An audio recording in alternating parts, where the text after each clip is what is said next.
Assalamualaikum warahmatullahi wabarakatuh. Waalaikumsalam warahmatullahi wabarakatuh. Alhamdulillah wassalatu wassalamu ala sayyidina Rasulillah sayyidina wa maulana Muhammad ibn Abdullah wa ala alihi wa sahbihi wa mawala. La haula wa la quwwata illa billah, amma ba'du. Bapak-bapak, ibu-ibu, saudara-saudara kaum muslimin rahimakumullah. Pada akhirnya yang gaiblah yang menentukan. Bertahun-tahun ngelancong, emang jodoh seret nggak jadi.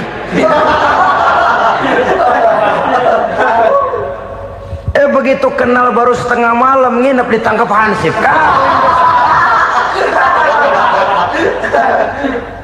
Hal-hal semacam itu kadang-kadang kita berpikir suuzon, gilet, perempuannya cakep banget, lakinya rebek amat. Memang begitulah jodohnya. Saudara hadirin ma'asyiral muslimin yang saya hormati, jadi hal-hal yang konkret saja kita yakini sepenuhnya ditentukan oleh satu superpower yang gaib itu tadi. Dari sanalah segala ketentuan itu berangkat dan kesanalah segalanya akan kembali. Maka kepercayaan kepada yang gaib meluruskan gerak hidup seseorang dan itu akan mengantarkan dia kepada meraih kemenangan. Satu. Yang kedua, wa yuqimuna shalah. Orang bertakwa yang akan meraih kemenangan itu adalah orang-orang yang mendirikan sholat. Kenapa sholat mengantarkan orang untuk meraih kemenangan? Yang jelas, inna sholata tanha anil fahsya'i wal munkar. Sholat mampu mencegah manusia dari perbuatan keji dan munkar. Banyak filsafat hidup yang terkandung di dalam sholat ini. Sejak kita wudhu sampai kita menghadap ke arah kiblat, sampai kita melakukan gerak-gerak sholat, bacaan-bacaan yang ada di dalam sholat, lalu sampai kepada mengucapkan salam. Banyak filsafat hidup yang terkandung di dalam sholat. Umpamanya saja, setelah takbiratul ihram mulai kita dengan sholat dalam posisi berdiri, diajarkan dalam kitab-kitab fikih agar kita melihat ke arah tempat sujud. Ini kan filsafat kehidupan. Kalau kamu sholat dalam posisi berdiri, lihat tempat sujud. Jangan sholat mata jelalatan, sebab nanti bisa mengurangi kekhusyuan. Jadi wajar kalau yang dikatakan bahwa yang paling afdol adalah shaf yang di depan. Kenapa? Secara harfiah pengertiannya akan lebih mengundang kekhusyuan. Kenapa? Kalau kita di shaf paling depan di masjid umpamanya paling banter kita lihat tembok. Tapi kalau kita shaf di tengah atau di belakang, orang-orang di depan kita pun akan kelihatan. Yang bajunya loreng, yang bajunya genggang, yang bajunya macam-macam. Kita lihat, kadang-kadang kita pikirin, ada yang bajunya bolong. Kita sholat tapi dalam hati, ini orang bajunya robek yang nggak tahu apa. Ada saja hal-hal yang mengusik kekhusyuan kita. Oleh sebab itu diajarkan dalam posisi berdiri, lihat, arahkan pandangan matamu kepada tempat sujud. Ini kan filsafat kehidupan. Maksudnya apa? Kalau lagi diri lihat dong tempat sujud. Kalau udah di atas ingat dong sama yang bawah. Kalau sudah tinggi ingat dong dari mana kamu berangkat. Kalau sudah berkuasa bantu dong yang lemah. Kalau sudah kaya santuni dong yang miskin. Kalau sudah alim bimbing dong yang awam. Ini filsafat kehidupan. Dalam posisi berdiri kau lihat tempat sujud. Ini akan melahirkan kepekaan sosial di mana seseorang mau tahu kepada orang lainnya. Bagaimanapun kaya kita, tinggi pangkat dan jabatan kita, jikalau hidup hanya untuk kepentingan perut sendiri saja, rasanya belum membawa manfaat di dalam kehidupan kita. Tapi efek yang tertinggi sesungguhnya, sholat mencegah manusia dari perbuatan keji dan munkar.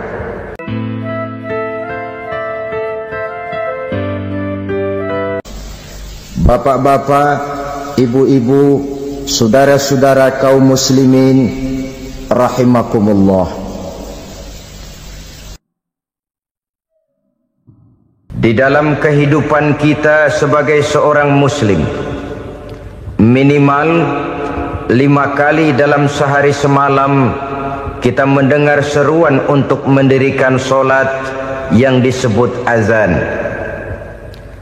Ada kalimat menarik di dalam kalimat azan itu, yakni seruan hayya 'alal falah, marilah menuju kepada keberuntungan, marilah meraih kemenangan. Seruan ini adalah kecenderungan dari setiap manusia, apapun warna kulitnya.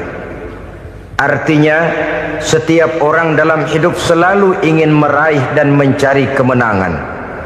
Kemenangan akan melahirkan kepuasan batin, dan kepuasan batin memberikan kebahagiaan. Sedangkan kekalahan melahirkan penderitaan batin, dan penderitaan batin menjerumuskan seseorang di dalam berbagai bentuk kerugian. Jikalau inilah seruan azan, maka masalahnya ialah apa yang menyebabkan kita meraih kemenangan.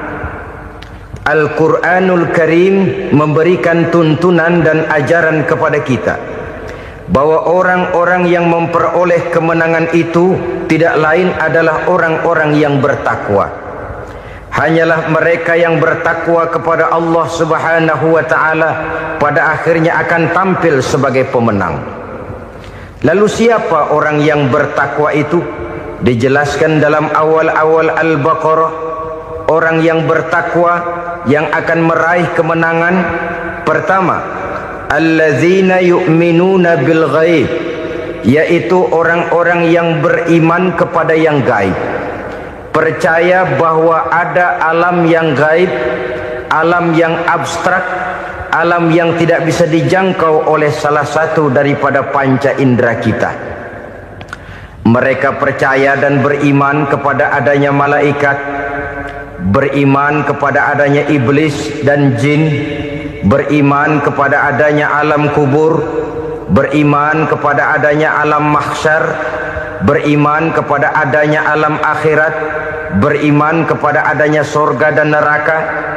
Beriman bukan cuma sekedar beriman dalam ucapan bibir saja, tetapi beriman yang nilai iman itu mampu mewarnai gerak dan gaya hidupnya. Iman yang meresap sampai ke tulang sumsum, kemudian memberikan dampak positif di dalam kehidupan manusia. Alam, kita tahu, adalah sesuatu yang selain Allah, dan Allah bukanlah alam. Apapun namanya selain daripada Allah, itu adalah alam. Alam pada hakikatnya terbagi menjadi dua.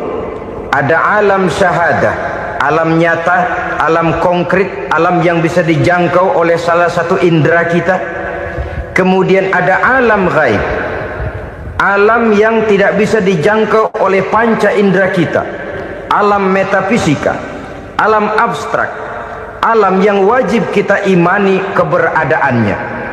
Kita percaya bahwa malaikat itu ada, kita percaya kepada jin, bahwa jin itu ada, kita percaya kepada adanya iblis dan setan.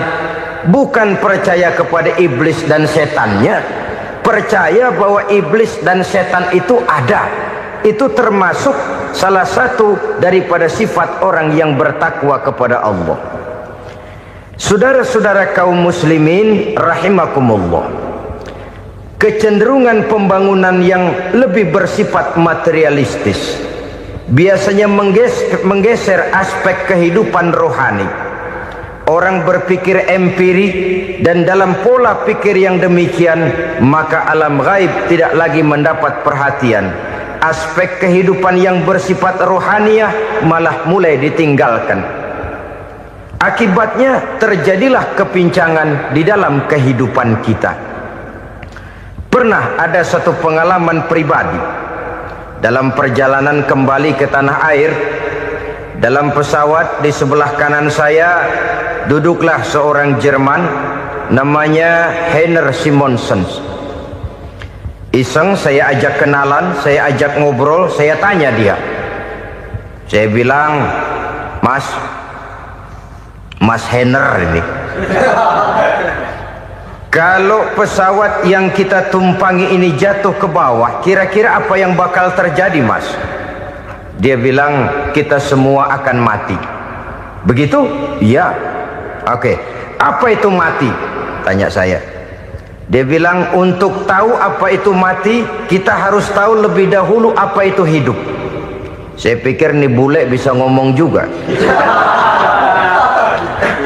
Baiklah kata saya. Apa hidup menurut Anda itu? Oh, hidup itu dia bilang, kalau seluruh anggota badan kita bekerja secara normal.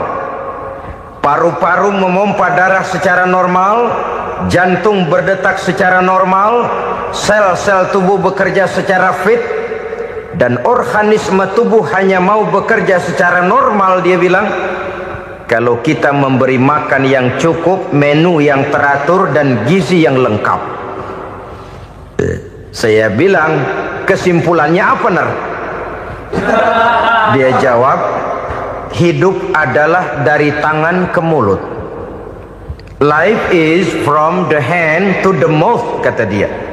Hidup adalah dari tangan ke mulut. Jadi masalah hidup tidak lebih daripada masalah isi perut. Orang pergi pagi, pulang sore, peras keringat, banting tulang, perut yang dibelain. Saya bilang, you are wrong. Sampean salah, Ner. Kamu orang Islam bukan? Bukan. Pantas. Kenapa saya salah? Dia bilang, ya jelas salah. Salahnya di mana? Kamu ini manusia. Kalau hidup cuma dari tangan ke mulut, saya bilang, kambing di kampung saya juga begitu pikirannya, Ner. Itu kambing di kampung saya, asal perutnya kenyang, sudah hidup dia. Perkara besok bagaimana, lusa prospeknya macam mana, bulan depan ada apa, kambing nggak pernah mikir. Di kampung saya kambing juga pikirannya begitu. Kamu Kristen ya? Tadinya. Loh kok tadinya, lalu apa sekarang kamu ini? Dia bilang, sekarang saya netral. Saya tidak beragama, tapi saya percaya kepada Tuhan sebagai pencipta alam. Saya ingat benar dia bilang, I haven't any religious, but I believe to God as the creator of the world. Kenapa bisa netral begitu, Ner? Habis saya bingung katanya. Islam bilang Islam baik, Kristen bilang Kristen baik, Hindu Buddha bilang Hindu Buddha baik, semua agama baik. Saya netral sekalian, nggak beragama. Yang penting saya percaya kepada Tuhan. Saya bilang, Ner, kamu ini kayak orang mau beli celana, lalu bingung. Yang satu bilang Levi's bagus, yang satu bilang Blue Jean hebat, yang satu bilang Wool England hebat. Celana ini hebat, celana itu bagus, celana ini hebat. Semua celana bagus, kamu bingung. Akhirnya netral, tidak pakai celana. Itu juga salah. Saya pikir-pikir, kemudian saya melihat bahwa dua pola berpikir Henner ini nampaknya sudah mulai menggejala di lingkungan masyarakat bangsa kita. Disadari atau tidak, secara jujur kita harus berkata, dua pola pemikiran Henner ini mulai berkembang di tengah masyarakat bangsa kita. Pertama, pola pikir materialisme. Hidup adalah dari tangan ke mulut. Masalah hidup tidak lebih masalah isi perut. Itu yang perlu dibela, dan disitulah arti kehidupan. Pergi pagi, pulang sore, peras keringat, banting tulang untuk mempertahankan perut. Kalau sudah kemari cara orang berpikir, maka buat apa percaya kepada yang gaib? Untuk apa sholat? Untuk apa puasa? Untuk apa zakat? Untuk apa menghadiri majelis taklim? Tanpa kepercayaan kepada yang gaib, hidup berjalan menurut alur empiris dan materialis. Kalau sudah ke sana cara orang berpikir, biasanya orang lalu cenderung menghalalkan segala cara. Hanyalah orang yang percaya bahwa akhirat ada. Hanyalah orang yang percaya bahwa alam kubur itu ada. Hanyalah orang yang percaya bahwa malaikat itu ada, hidupnya akan lebih terarah dan terkendali. Karena kepercayaan kepada yang gaib yang merupakan fase daripada kehidupan setelah hidup yang sekarang ini, mewarnai gerak pribadi seseorang di dalam dia melakukan kegiatan hidupnya. Pola berpikir materialisme, disadari atau tidak, mulai menggejala di lingkungan masyarakat bangsa kita. Hidup tidak lebih dari urusan tangan ke mulut, mulut ke tangan, tangan ke mulut. Asal perut sudah kenyang, hiduplah sudah. Perkara bagaimana prospek hari yang akan datang, bagaimana akhirat, tidak jadi persoalan. Ini yang oleh Nabi diperingatkan, ad-dunya sijnul mu'min wa jannatul kafir. Dunia adalah penjara bagi orang beriman dan surga bagi orang kafir. Dulu di zaman Belanda hadis ini pernah disalah tafsirkan, disalah artikan, digunakan sebagai senjata untuk mengkebiri dan membuat impoten umat Islam. Sudahlah umat Islam gak usah macam-macam, kata Belanda. Dunia ini kan penjara buat orang Islam, surga buat orang kafir. Di penjara jangan bertingkah.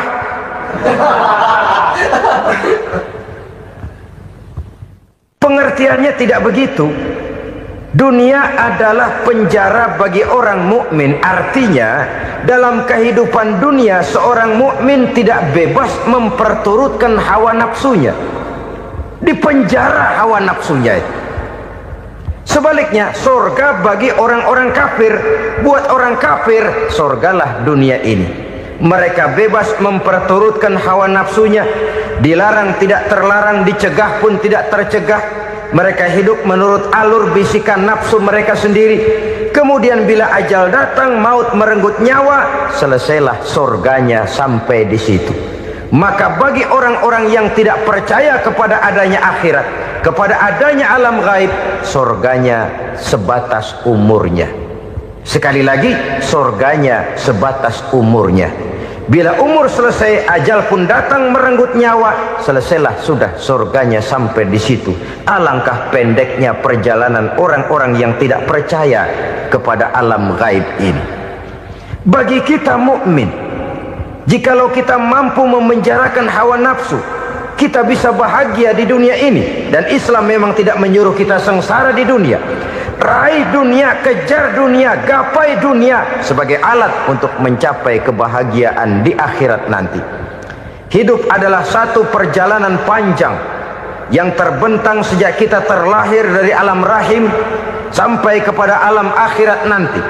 Andai kata kita gagal meraih kebahagiaan di dunia, toh kita masih punya akhirat. Tapi jangan jadi dalil yang melemahkan semangat. Biarin dah kita di dunia kebelangsak, yang penting akhirat. Akhirnya dunia benar-benar kebelangsak. Bagaimana dunia ini bisa kita raih, dan bagaimana meraih dunia untuk menunjang kepentingan akhirat nanti. Yang kedua, dari pikiran Heiner yang saya lihat menggejala di lingkungan masyarakat bangsa kita, timbulnya manusia-manusia netral. Seolah-olah Tuhan yes, agama no. Sama Tuhan percaya, agama ogah. Tuhan ngangguk, giliran agama godeng. Padahal hampir dalam setiap ayat dalam Quran, kata-kata amanu biasanya bergandeng dengan wa amilus sholihat. Iman dan amal soleh.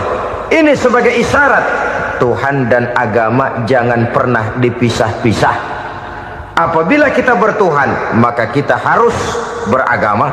Apabila kita beragama, maka agama itu harus bersumberkan dari Tuhan yang kita imani itu.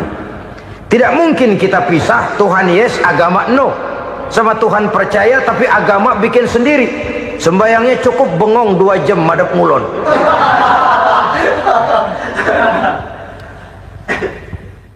Saudara-saudara kaum muslimin rahimakumullah. Jadi dengan demikian, agama yang kita akui merupakan unsur mutlak di dalam pembangunan sekarang ini, merupakan bagian dari kehidupan yang menuntun kita bahwa di balik alam nyata ini, di balik alam syahadah ini ada alam gaib. Dan mudabbir, murabbi, yang mengatur, yang menguasai, yang memelihara baik dia alam nyata, baik dia alam gaib, tidak lain adalah Allah Subhanahu wa ta'ala. Di sana ada satu super power, satu maha kekuatan yang kita perlu bersandar kepadanya. Sebagai makhluk nyata yang hidup di alam nyata, berbuatlah secara nyata sebagaimana harusnya kita berbuat. Karena Islam jelas bukan agamanya orang pemalas.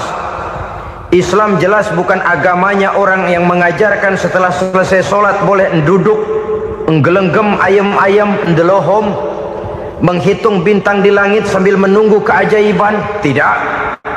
Islam adalah agama yang mengajarkan apabila sholat sudah selesai kamu kerjakan, bertebaranlah di permukaan bumi, cari karunia Tuhanmu. Jangan hidup berpangku tangan menunggu keajaiban.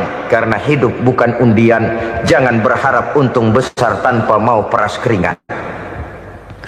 Tapi di sebalik itu toh kita juga harus yakin bahwa di sisi usaha nyata yang kita lakukan ada satu super power, satu maha kekuatan gaib yang menentukan berhasil dan tidaknya usaha kita.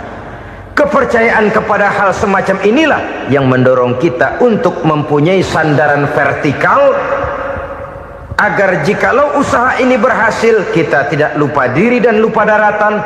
Jikalau usaha ini gagal kita tidak putus asa dan buruk sangka, tidak cupik pandangan dan sempit hati, tapi mampu melihat persoalan dengan kacamata putih sambil husnuzon kepada Allah Subhanahu wa ta'ala.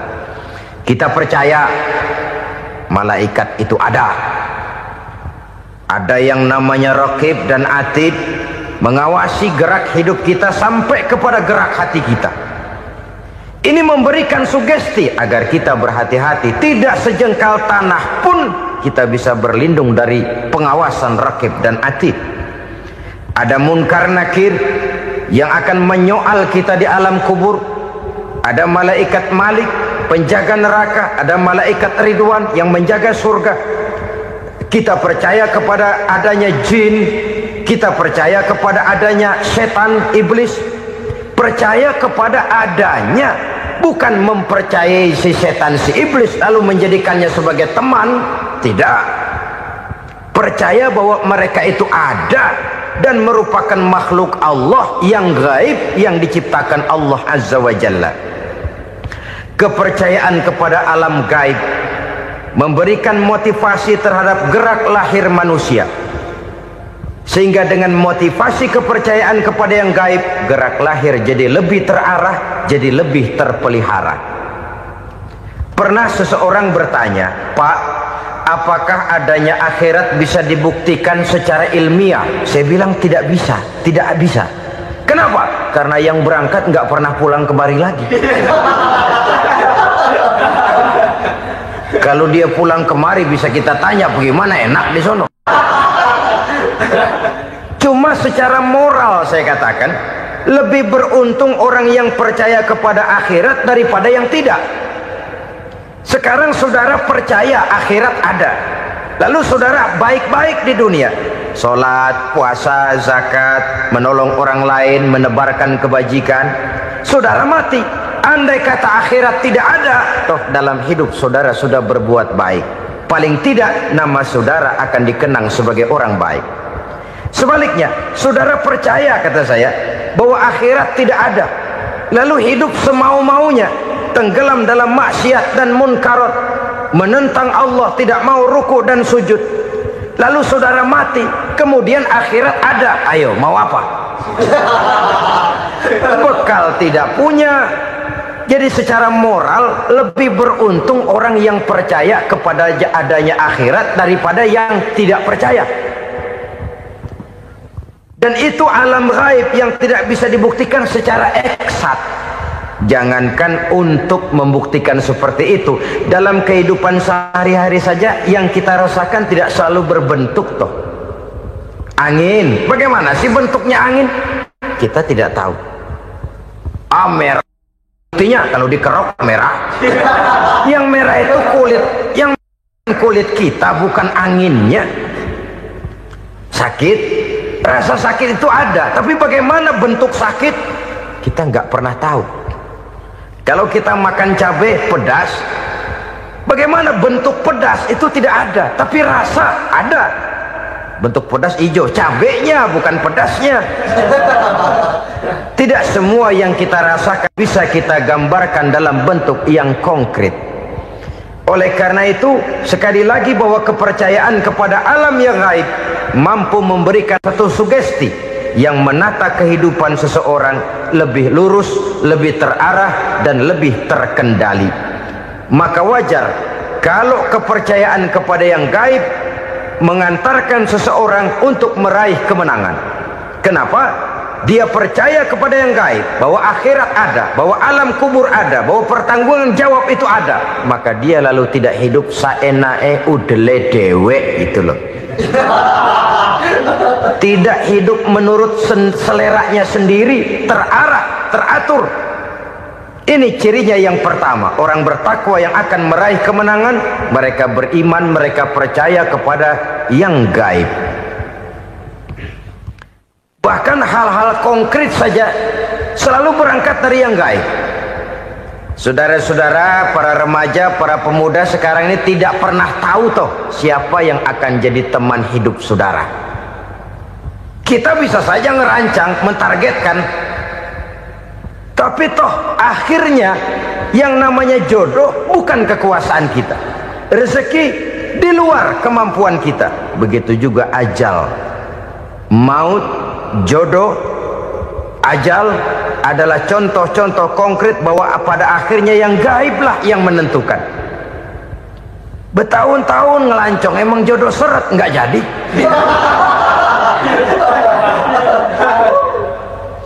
Begitu kenal baru setengah malam nginep ditangkap hansip kan. Hal-hal semacam itu kadang-kadang kita berpikir suuzon, gilet, perempuannya cakep banget, lakinya rebek amat. Memang begitulah jodohnya. Memang begitulah jodohnya. Saudara hadirin ma'asyiral muslimin yang saya hormati, jadi hal-hal yang konkret saja kita yakini sepenuhnya ditentukan oleh satu superpower yang gaib itu tadi. Dari sanalah segala ketentuan itu berangkat dan kesanalah segalanya akan kembali. Maka kepercayaan kepada yang gaib meluruskan gerak hidup seseorang dan itu akan mengantarkan dia kepada meraih kemenangan. Satu. Yang kedua, wa yuqimuna shalah. Orang bertakwa yang akan meraih kemenangan itu adalah orang-orang yang mendirikan sholat. Kenapa sholat mengantarkan orang untuk meraih kemenangan? Yang jelas, inna sholata tanha anil fahsya'i wal munkar. Sholat mampu mencegah manusia dari perbuatan keji dan munkar. Banyak filsafat hidup yang terkandung di dalam sholat ini. Sejak kita wudhu sampai kita menghadap ke arah kiblat, sampai kita melakukan gerak-gerak sholat, bacaan-bacaan yang ada di dalam sholat, lalu sampai kepada mengucapkan salam. Banyak filsafat hidup yang terkandung di dalam sholat. Umpamanya saja, setelah takbiratul ihram mulai kita dengan sholat dalam posisi berdiri, diajarkan dalam kitab-kitab fikih agar kita melihat ke arah tempat sujud. Ini kan filsafat kehidupan. Kalau kamu sholat dalam posisi berdiri, lihat tempat sujud. Jangan sholat mata jelalatan, sebab nanti bisa mengurangi kekhusyuan. Jadi wajar kalau yang dikatakan bahwa yang paling afdol adalah shaf yang di depan. Kenapa? Secara harfiah pengertiannya akan lebih mengundang kekhusyuan. Kenapa? Kalau kita di shaf paling depan di masjid umpamanya paling banter, kita lihat tembok. Tapi kalau kita shaf di tengah atau di belakang, orang-orang di depan kita pun akan kelihatan. Yang bajunya loreng, yang bajunya genggang, yang bajunya macam-macam. Kita lihat, kadang-kadang kita pikirin, ada yang bajunya bolong. Kita sholat tapi dalam hati, nih orang bajunya robek yang nggak tahu apa. Ada saja hal-hal yang mengusik kekhusyuan kita. Oleh sebab itu diajarkan dalam posisi berdiri, lihat, arahkan pandangan matamu kepada tempat sujud. Ini kan filsafat kehidupan. Maksudnya apa? Kalau lagi diri lihat dong tempat sujud. Kalau udah di atas ingat dong sama yang bawah. Kalau sudah tinggi, ingat dong dari mana kamu berangkat. Kalau sudah berkuasa, bantu dong yang lemah. Kalau sudah kaya, santuni dong yang miskin. Kalau sudah alim, bimbing dong yang awam. Ini filsafat kehidupan. Dalam posisi berdiri, kau lihat tempat sujud. Ini akan melahirkan kepekaan sosial, di mana seseorang mau tahu kepada orang lainnya. Bagaimanapun kaya kita, tinggi pangkat dan jabatan kita, jikalau hidup hanya untuk kepentingan perut sendiri saja, rasanya belum membawa manfaat di dalam kehidupan kita. Tapi efek yang tertinggi sesungguhnya, solat mencegah manusia dari perbuatan keji dan munkar. Perbuatan keji dan munkar, walaupun kelihatannya mendatangkan uang, membawa keuntungan, tapi itu keuntungan semu, keuntungan sementara. Dengan menipu orang lain kita bisa dapat untung, tapi tidak membawa berkah, dan itu adalah kerugian besar dalam kehidupan kita. Maka untuk meraih kemenangan harus dimulai dengan membentuk kepribadian yang tegar, memiliki sandaran vertikal yang langsung kepada Allah Subhanahu wa ta'ala, dan itu hanya bisa kita tempuh melalui jalur ibadah formal yang sudah ditentukan Allah, yakni solat yang 5 waktu. Untuk memperkuat itu ada solat-solat sunnah, rawatib, nawafil sebagai terminal kontrol cadangan untuk memelihara stabilitas temperatur batin di dalam kita berhubungan dengan zat yang maha gaib, yaitu Allah Subhanahu wa ta'ala. Orang sering bertanya, Pak, itu tetangga saya nggak sholat, duitnya nggak habis-habis, Pak. Nggak sholat tapi mobilnya tambah terus. Nggak sholat tapi usahanya makin maju. Tapi di sisi lain ada orang yang rajin sholat, rezekinya butak bener. Anaknya mana kurus, mana korengan. Saudara hadirin ma'asyiral muslimin rahimakumullah. Harus saya katakan bahwa solat memang bukan untuk cari duit. Solat adalah sandaran vertikal kita kepada Allah. Sedangkan soal rezeki itu berkaitan dengan sifat Allah maha pengasih dan maha penyayang. Allah maha pengasih, siapapun dikasih kalau mau usaha. Allah maha penyayang, tidak semua orang disayang oleh Allah Azza wa Jalla. Dan belum tentu banyak harta itu merupakan nikmat. Mungkin juga istidraj. Artinya istidraj itu dikasih tapi diambulin, kalau bahasa Betawinya itu. Dikasih tapi diambulin, itu bukan merupakan nikmat sesungguhnya, lebih merupakan azab dari Allah Subhanahu wa ta'ala.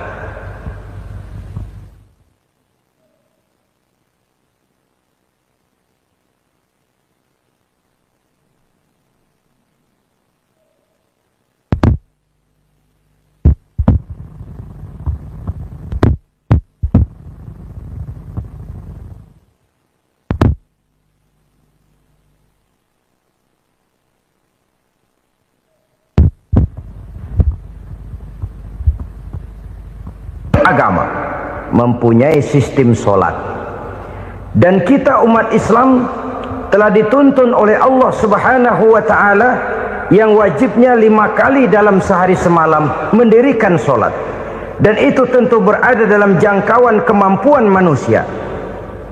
Pada awalnya barangkali kita memang merasa solat itu satu kewajiban, tapi semakin kita hayati makna, manfaat dan filsafat yang terkandung di dalam ajaran solat, semakin sampai kita kepada keyakinan bahwa solat adalah keperluan kita. Sehingga pada waktu tertentu dinilai puncaknya, kita tidak lagi akan berkata saya wajib solat, tapi kita akan berkata saya perlu solat. Kalau kita sudah merasakan itu adalah keperluan kita, nah di sanalah kita baru akan merasakan ruginya kalau hal itu tidak kita laksanakan.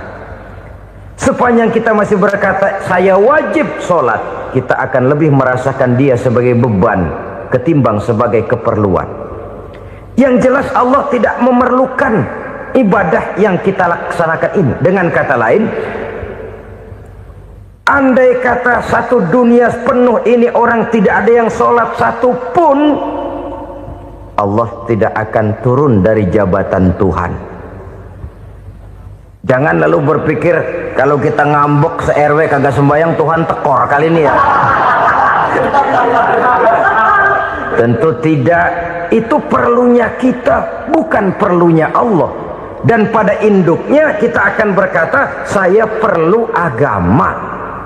Kalau secara induk kita sudah memerlukan agama, maka konsep-konsep yang ada di dalam ajaran agama itu pun adalah juga merupakan keperluan kita. Baik dia bernama sholat, baik dia bernama puasa, baik dia bernama zakat, baik dia bernama haji, seluruhnya adalah keperluan kita. Dan sesuatu yang kita perlukan apabila tidak kita laksanakan akan melahirkan kerugian di dalam kehidupan. Jangan heran kalau kita membaca riwayat perjalanan hidup para salafus soleh, orang-orang soleh. Ada yang tahajud sampai 100 rakaat, ada yang sholat malam kakinya sampai bengkak. Kita sekalinya bengkak biri-biri. Ada yang sholat membaca surah dalam Al-Quran sampai khotam Quran. Kok mau? Mereka sudah merasakan itu keperluan. Itu saja soalnya. Satu saat pun jikalau kita merasa bahwa itu keperluan saya, kita pun akan melaksanakan seperti itu. Keperluan saya dalam kehidupan. Inilah yang kedua. Yang ketiga, orang bertakwa yang akan meraih kemenangan itu, wa mimma razaqnahum yunfikun. Mereka membelanjakan sebagian daripada rezeki yang diberikan Allah kepada mereka. Mereka infakkan di jalan Allah. Ada satu dialog menarik. Satu hari seorang anak muda bertemu dengan seorang kakek-kakek yang sudah dikenalnya baik. Bertanyalah anak muda ini, "Kek, umur kakek berapa tahun?" 15 tahun, kata si kakek. Anak kakek berapa orang? 1. Harta kakek berapa banyak? 15 juta. Si anak muda ini bengong. Lalu protes, "Kok kakek bohongin saya?" "Kenapa?" "Saya tahu umur kakek 70 tahun. Kenapa ngaku 15? Saya tahu anak kakek 5. Kenapa bilang 1? Saya tahu kakek miliuner, miliaran uang kakek. Kenapa ngaku cuma 15 juta? Begini, kata si kakek tadi. Benar, umur saya 70 tahun. Tapi dari umur yang 70 tahun itu baru 15 tahun terakhir ini saya merasakan ibadah kepada Allah. Meninggalkan maksiat, jauh dari segala macam munkarat. Maka yang 15 tahun inilah yang benar-benar saya rasakan sebagai umur saya. Benar anak saya 5, tapi yang 4 susah diatur. Cuman 1 rasanya nih yang bakal jadi si buah hati belahan jantung berlanjut cerita penerus sejarah. Cuma 1 ini yang saya harapkan, yang akan jadi anak soleh, yang akan membuat saya menerima pensiunan pahala. Kalau yang 4 apek dah, nggak ada harapan. Yang 1 nyekek botol melulu. Oh begitu, iya. Lalu kenapa kakek bilang harta kakek cuma 15 juta padahal saya tahu kakek uangnya miliaran, depositonya banyak? Ya karena 15 juta itulah yang saya ingat yang pernah saya belanjakan di jalan Allah. Saya merasa itulah harta saya yang sebenarnya. Yang miliaran yang saya simpan di bank kelak, kalau satu saat saya mati, akan jadi rebutan di antara anak-anak saya. Iya kalau anak saya soleh kayak yang 1 ini. Kalau yang 4 tadi udah tulen dia bakal berantem dah berebut tuh. Jadi 15 juta yang saya belanjakan di jalan Allah inilah yang saya merasakan benar-benar harta saya yang sesungguhnya. Dialog ini patut menjadi bahan renungan kita bersama. Diberikan kita umur 40, 50, 60, 70, 80. Berapa tahun dari umur yang diberikan itu yang jalan mulus, yang kita gunakan untuk melaksanakan ibadah? Banyak harta kita simpan di bank, di lemari, di dompet, di tas. Tapi berapa yang sudah kita depositokan di jalan Allah yang akan menemani kita di hari kita kembali nanti? Maka orang bertakwa yang akan meraih kemenangan, wa mimma razaqnahum yunfikun, mereka membelanjakan sebagian dari rezeki yang diberikan Allah di jalan Allah subhanahu wa ta'ala. Ma'asyiral muslimin rahimakumullah, zahirnya memang kita memberikan kepada orang lain, tapi hakikatnya kita menyimpan untuk diri kita sendiri. Kita memberikan kepada yatim piatu 25.000, zahirnya kita memberikan si yatim, hakikatnya kan kita cuma nyimpan. Saya berikan, titip kepadamu, ini untuk saya di akhirat. Kau boleh belikan baju, kau boleh belikan untukmu makan, kau boleh bayarkan sekolahmu. Ini untuk saya. Hakikatnya kita nyumbang masjid 1 juta, zahirnya kita berikan kepada panitia masjid, tapi hakikatnya kan cuma titip 1 juta ya, untuk saya di alam kubur nanti. Silahkan kau boleh belikan semen, ini uang, belikan besi, belikan pasir.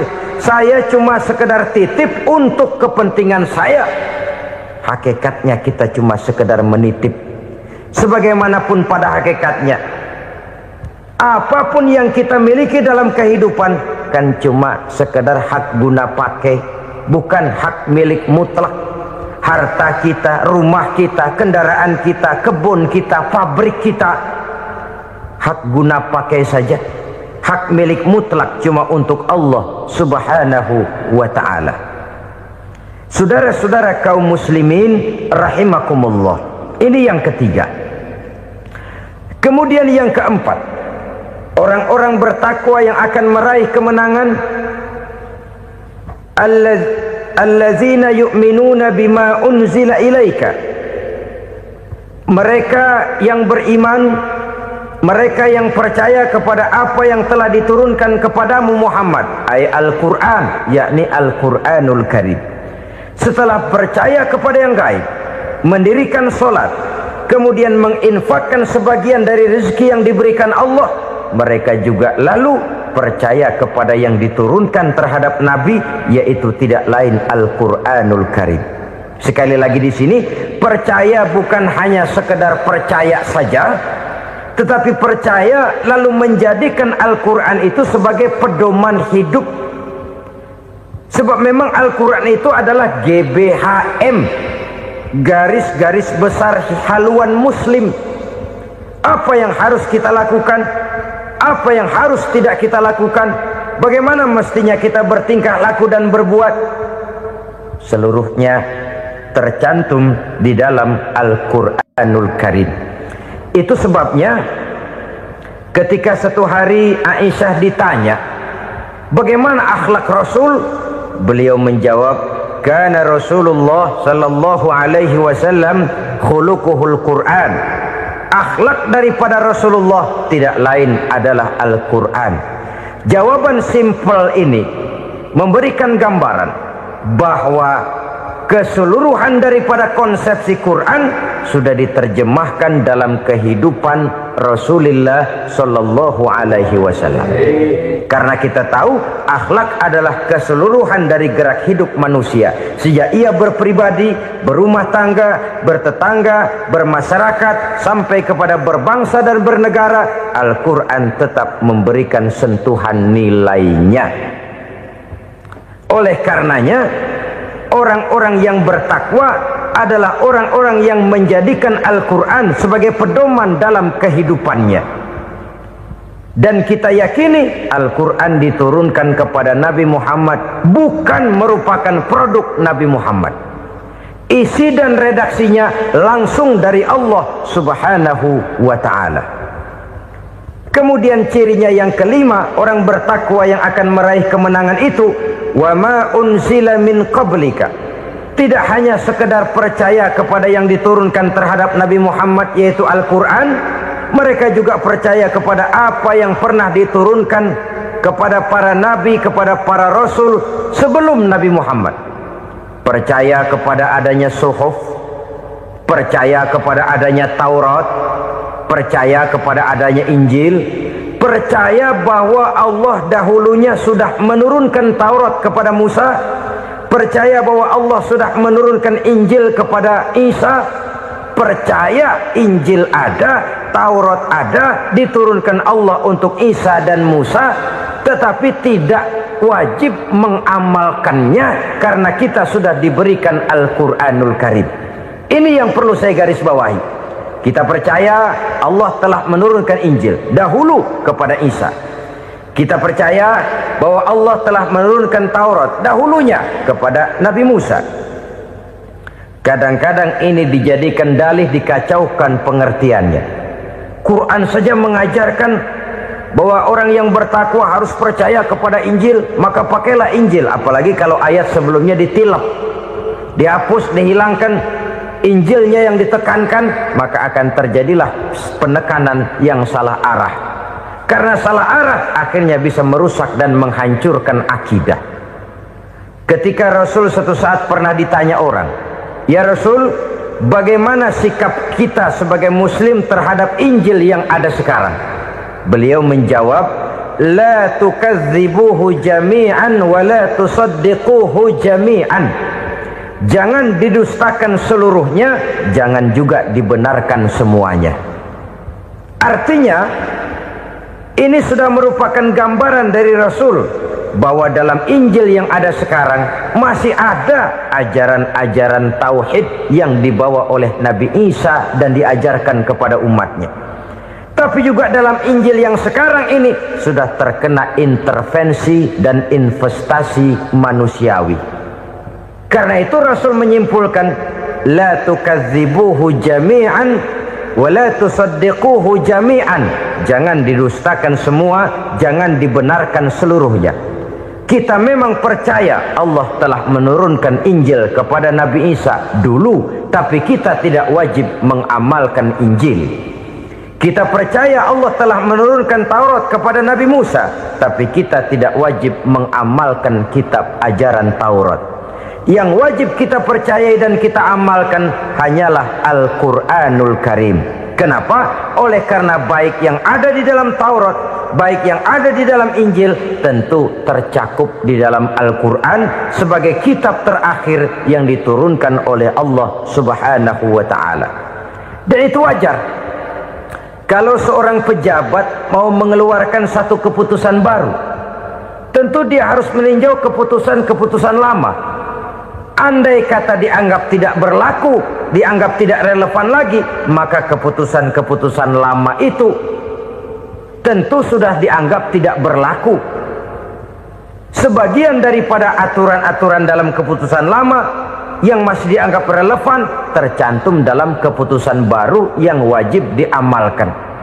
Begitulah hubungannya antara Al-Quran, Taurat, Zabur, dan Injil. 4 kitab samawi yang diturunkan Allah masing-masing kepada Zabur untuk Nabi Daud, Taurat untuk Nabi Musa, dan Injil untuk Nabi Isa alaihi wassalatu wassalam. Ketiga-tiga kitab itu kita percayai adanya. Kita yakini Allah telah menurunkan Zabur, Taurat, dan Injil, tapi kita tidak wajib mengamalkannya. Yang wajib kita mengamalkannya sekarang ini tidak lain hanyalah Al-Quranul Karim saja, karena ia mencakup apa yang ada di dalam Zabur, apa yang ada di dalam Taurat, dan apa yang ada di dalam Injil. Keotentikannya bisa dipertanggungjawabkan. Ya, tapi kan Nabi Muhammad sudah mati 14 abad yang lalu, dan di zaman beliau Al-Quran kan belum dikodifikasikan, belum ditulis. Bagaimana keotentikannya bisa dipertanggungjawabkan? Mudah saja. Allah berjanji, "Inna nahnu nazzalna dzikra wa inna lahu lahafizun." Kami yang menurunkan Al-Quran dan kami yang akan menjaga dan memeliharanya. Allah turunkan Quran, Allah menjaganya. Bagaimana cara Allah menjaga Al-Quran itu? Banyaknya orang-orang yang hafaz Al-Quran. Hafaz Al-Quran 30 juz, 114 surah, 6.666 ayat. Sehingga jangankan satu kata, jangankan satu ayat, satu kalimat saja berubah sudah akan timbul reaksi dan mudah dimengerti. Kenapa? Banyak orang-orang yang hafaz Al-Quran. Sedangkan pada setiap akhir tahun biasanya malaikat Jibril selalu mengadakan checking terhadap ayat-ayat yang diturunkan pada waktu itu. Di zaman Nabi sendiri sudah ada usaha kodifikasi. Dan yang lebih luar biasa lagi, sampai hari ini tidak seorang pun mampu membuat satu ayat saja semacam Al-Quran. Ke bahasa manapun dia diterjemahkan, naskah aslinya tetap ikut, rujukan dasarnya tetap ada. Berdasarkan itu, maka tidak mungkin terjadi penyelewengan terhadap atau pemalsuan terhadap ayat-ayat Al-Quranul Karim. Kesuciannya, keotentikannya, kemurniannya bisa dipertanggungjawabkan. Ma'asyiral muslimin rahimakumullah. Oleh karenanya, konsepsi dasar daripada ajaran Islam ini memang tidak lain adalah Al-Quran dan Sunnah. Isi daripada agama Islam yang merupakan iman, Islam dan ihsan, konsepsi dasarnya tidak lain adalah Al-Quran dan Sunnah Rasulullah Sallallahu Alaihi Wasallam. Maka yang kita perlukan sekarang ini adalah terjemahan Al-Quran di dalam kehidupan kita. Dengan demikian, maka gaya kehidupan yang lebih Qurani itulah yang kita dambakan. Kita perlu memang terjemahan Quran dalam bahasa Inggris, dalam bahasa Belanda, dalam bahasa Jepang, tapi yang lebih kita perlukan adalah terjemahan Quran di dalam kehidupan kita. Konsekuen, tidak memanipulasi, ringan sama kita jinjing, berat sama kita pikul. Jangan kalau lempengan ayat Quran tuh kira-kira enak diamalin, keras teriakan kita. Giliran kira-kira ayat Quran itu mukul kepala kita sendiri, diam kita. Itu ciri yang pernah disindir Allah dalam awal-awal Baqarah juga. Ciri beragamanya orang yang munafik. Kullama adha'a lahum masyawfi, kata Allah. Wa iza azlama alaihim qamu. Apabila terang mereka jalan, apabila gelap mereka berhenti. Artinya, kalau kira-kira di Islam nguntungin, rame-rame pada teriak Islam. Tapi ketika diminta untuk berjuang, ketika dituntut untuk berkorban, rame-rame mengundurkan diri. Nasib agama tidak ubahnya seperti daun pisang yang dikait orang di tepi jalan lantaran tak berpayung di ketika hari hujan. Manakala hujan usailah sudah, daun itu pun dicampakkan di tepi jalan, diinjak pula orang nan lalu. Artinya, orang menjadikan agama cuma sebagai lipstick, decoration only, tidak konsekuen. Hanya pada saat-saat kelihatannya Islam membawa keuntungan, rame-rame orang teriak-teriak tentang Islam. Tapi jikalau diminta berjuang, jikalau dituntut untuk berkorban, biasanya rame-rame juga mengundurkan diri. Jangan heran kalau mayoritas hitungan kita, tapi minoritas peranan kita. Kuantitas kita dalam jumlah, tapi dalam kualitas kita lebih sering jadi penonton daripada jadi pemain. Padahal itu sangat tidak boleh terjadi. Umat Islam di Indonesia harus bangkit. Umat Islam di Indonesia harus sadar akan keberadaannya. Tidak boleh hanya jadi penonton berpangku tangan. Karena memang agama kita juga mengajarkan untuk konsekuen di dalam menjabarkan ajaran-ajaran daripada agama kita. Kita sering jatuh menjadi umat yang lemah oleh karena kita ini tidak pandai menggalang kebersamaan yang diakibatkan tidak konsekuennya kita. Diistilahkan bahwa umat Islam di dalam menggalang kebersamaannya itu harus seperti orang main sepak bola. Saudara-saudara kan tahu orang main sepak bola itu.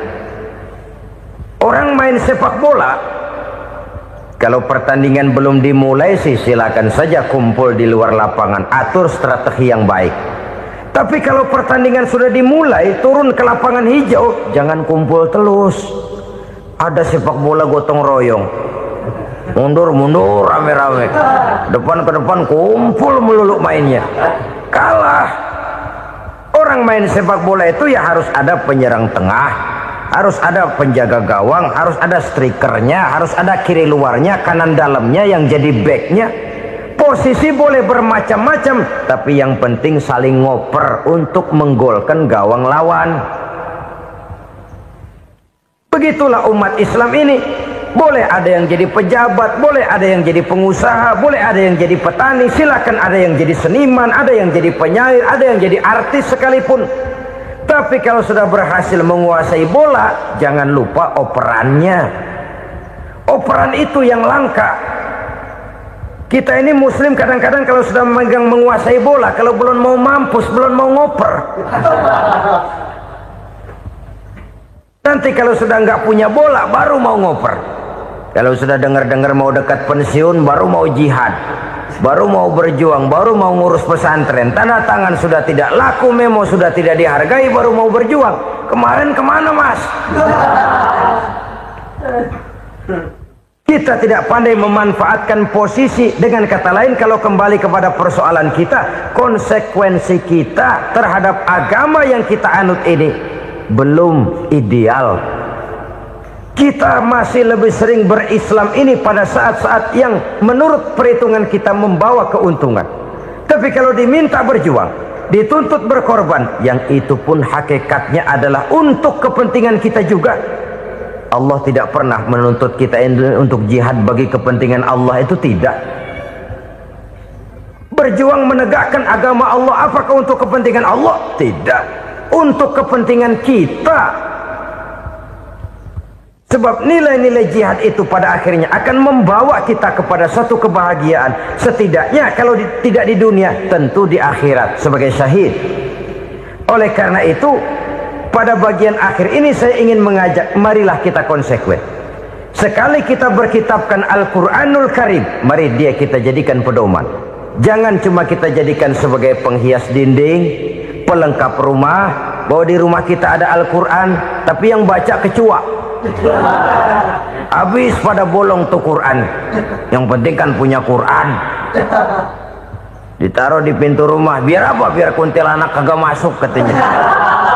Ya apa itu nasib Quran, cuma kerjanya jaga pintu, ngusir kuntilanak, ngusir memedi. Bagaimana kita hidup menurut tuntunan Al-Quran? Kadang-kadang tidak pernah menjadi masalah bagi kita. Maka bagaimanakah Al-Quran akan mungkin membawa keberkahan dalam hidup kalau ajarannya kita injak-injak dalam keseharian kita?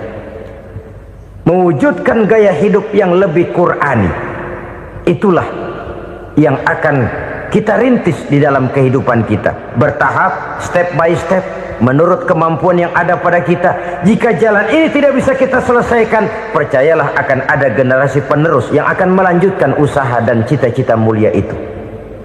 Jadi percaya kepada Taurat, percaya kepada Injil, sekadar percaya Allah dahulunya sudah menurunkan itu, tapi kita tidak wajib mengamalkannya. Kenapa? Generasi Injil masa berlakunya sudah kedaluwarsa. Taurat masa berlakunya sudah kedaluwarsa. Injil pernah berlaku untuk orang Nasrani di zaman Nabi Isa. Taurat pernah berlaku untuk orang Yahudi di zaman Nabi Musa. Setelah generasinya berlalu, datang Rasul penutup yang membawa Al-Quranul Karim, maka Al-Quran itulah yang berlaku menjadi pedoman sampai hari akhir nanti. Jangan jauh dari Al-Quran, karena apabila ini kita lakukan, maka kita akan kembali kepada satu gaya hidup yang jauh dari tuntunan agama, dan itu artinya kita akan semakin jauh untuk meraih kemenangan. Saudara-saudara kaum muslimin rahimakumullah. Yang keenam, yang terakhir, orang-orang bertakwa yang akan meraih kemenangan itu wabil akhirati hum yuqinun. Mereka percaya, mereka yakin seyakin-yakinnya akan adanya hari akhir, di mana seseorang akan mempertanggungjawabkan seluruh perbuatannya di dalam hidup ini, dan tidak ada satu perbuatan yang bagaimana kecilnya sekalipun yang tersembunyi dalam pandangan manusia yang tidak akan dibukakan persoalannya di mahkamah Qadi Rabbul Jalil di akhirat nanti. Itulah sebabnya maka percaya kepada akhirat disebut secara khusus Padahal di awal tadi sudah dijelaskan yu'minuna bil ghaib, percaya kepada alam gaib, dan alam gaib ini termasuk akhirat. Kenapa pada bagian akhir disebut lagi akhirat? Karena ternyata bahwa kepercayaan kepada adanya akhirat merupakan induk dari kepercayaan terhadap adanya malaikat, setan, jin dan lain sebagainya, dan akan lebih memberikan sugesti dalam kehidupan manusia untuk meluruskan gerak hidupnya. Jikalau satu saat tergerak hati akan berbuat kejahatan, ingin mencuri, sadarlah, awas ada akhirat. Sebab kalau kita cuma teriak awas ada polisi, itu cuma tertunda sementara, begitu polisi meleng embat. Kalau kita ingin berbuat jahat cuma berteriak awas ada hansip, cuma sementara ketika hansip itu ada. Tapi kalau ceritanya awas ada akhirat, mau menyeleweng awas ada akhirat, mau berjudi awas ada akhirat, mau mencuri awas ada akhirat. Keyakinan yang akan meluruskan gerak hidup manusia sehingga gerak itu jadi lebih terarah dan terkontrol, tidak merugikan baik diri sendiri, lebih-lebih orang lain. Ternyata bahwa kepercayaan kepadanya adanya hari akhirat sanggup menjadi sumber daya kontrol dari kehidupan manusia, sehingga ia tidak terjebak dalam perbuatan maksiat dan munkarat. Saudara-saudara kaum muslimin, inilah saja yang kita bicarakan pada pertemuan kali ini. Semoga Allah subhanahu wa ta'ala memberikan kekuatan zahir dan batin kepada kita untuk dapat meraih kemenangan dengan beriman kepada yang gaib, mendirikan solat, membelanjakan sebagian dari rezeki yang diberikan Allah, percaya kepada Al-Quran, beriman kepada kitab-kitab yang diturunkan sebelum Al-Quran, lalu meyakini adanya hari akhirat. Terima kasih atas segala perhatian, mohon maaf atas segala kekurangan. Usikum wa nafsi bitaqwallah. Wassalamualaikum warahmatullahi wabarakatuh.